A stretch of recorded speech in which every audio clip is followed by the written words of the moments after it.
Good morning mga ka-CRDs. Ito nga, papasok naman ako ng trabaho at kasama ko today itong apom na to. Yes, ilang day na siyang nilalagnat tuwing gabi. Dito pag nilagnat ang bata, kailangan 24 hours na wala siyang lagnat bago siya makapasok ulit sa school. Ang problema, sa gabi lang to nilalagnat. Sa umaga, ang kulit-kulit. Hay nako. Anyway mga ka-CRDs, samahan niyo po kami sa araw na to sa Sibs Cafe, ang Filipino cafe natin sa Belgium. Tingnan natin kung anong mangyayari. Ayan yung magdamag, may sakit, nilalagnat. Ngayong umaga, hyper na uli. Ay sus. Parang hindi nilagnat kagabi. Oh. Ano naman? Ganun din ba ang anak niyo? Ay sus. Grabe. Kakaiba talaga. Alright, dumating na nga tayo dito sa city. Ihahatid muna natin si Ayla kay lola niya. Grabe naman to, parang walang sakit eh.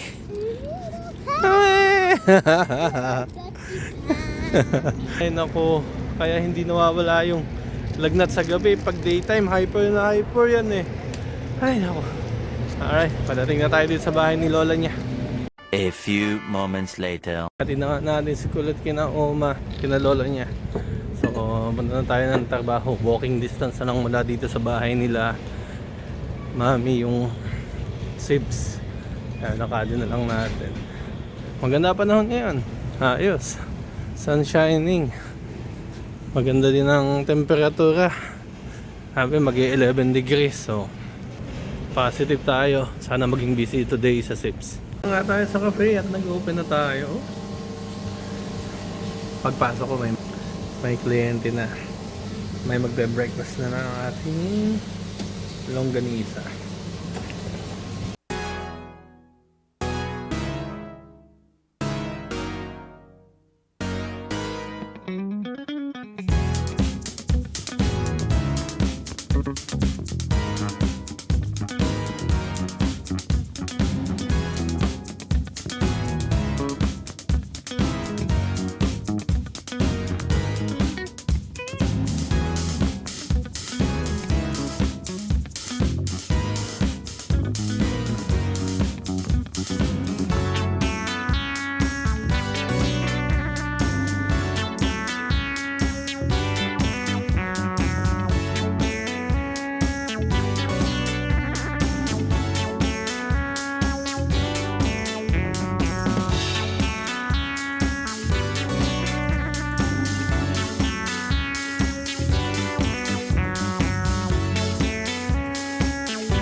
Ito pala mga cake pick up today.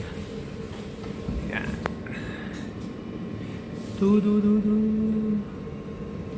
Naging busy na pala si chef. Bago ako dumating, dami nang nagawang cake. Okay naman yung umaga oh. Ha? Relaxing na morning. Madami din naman dumadating. Very good, very good. Time check, ano bang oras ngayon? 10 o'clock. Happy na kami dyan. Number na tao na yan. Okay na yan. Ang aga pa eh. Ito sa Sibs, hindi natatapos ang paggawa ni chef ng cake. Bawal tumigil. Ay sus naman talaga. Oy! Baka masisante yung amo ko. Patay tayo dyan. Hindi kami busy today. Pero kahit pa paano, ayan, may mga huling hirit pa. Ganyan talaga buhay. Minsan busy, minsan hindi. Ay, nako. Laban lang.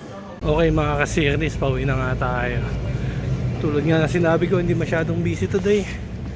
Ay, ganyan talaga ang negosyo. Hindi araw-araw maganda ang takbo. Pero okay naman. Bawi naman. So, ayan, maghihintay na nga tayo ng bus. Normally pagdating na yung bus ko. Sakto, ayan nasa likod ko yung bus. Alright, akin na muna tayo ng bus. Uwi na tayo. Ano kaya niluto ni Mrs. na hapunan? Sakto yung labas natin. Nandito na kaagad yung bus. Naka-schedule kasi ang dating ng bus eh. Kung na-miss ko tong bus na to, maghintay ulit ako ng another 25 minutes. Ayos. Okay, nakababa na tayo ng bus ha. Gutom na ako. Sana ay masarap ang niluto ni Mrs. na hapunan.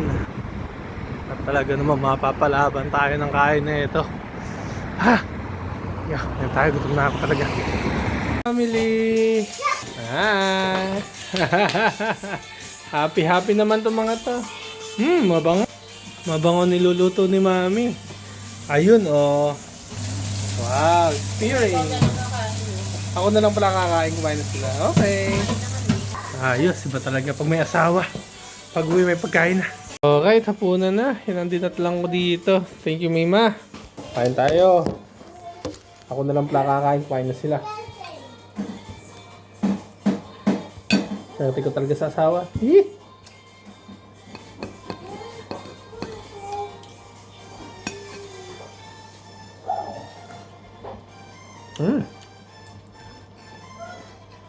Hindi ko nilagyan ng sugar. Chicory. Hindi nilagyan ng sugar yan, chocolate. Masarap pala siya, walang sugar. Chicory.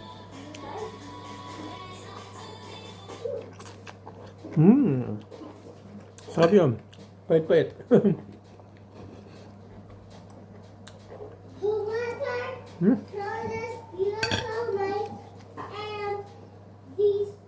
Gutom ako eh. Gutom. Kumain, di ba? Hindi na lang ni ate. Ano ba sinarin mo? Steak. Saka boy. Saka patatas. Eh, alas 11 ako kumain eh. Yun na kinain ko. Saka isang apple. Kaya ngayon,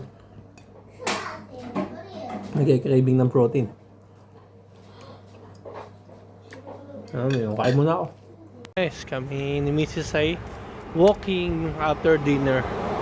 Kapababa ng kinain. Ang pa-healthy. Kaya makikasama namin yung aso. Quality time na din. Kwentuhan happen today. Okay, sana magustuhan yung video namin. Don't forget to like and subscribe. See you guys next time. Bye-bye.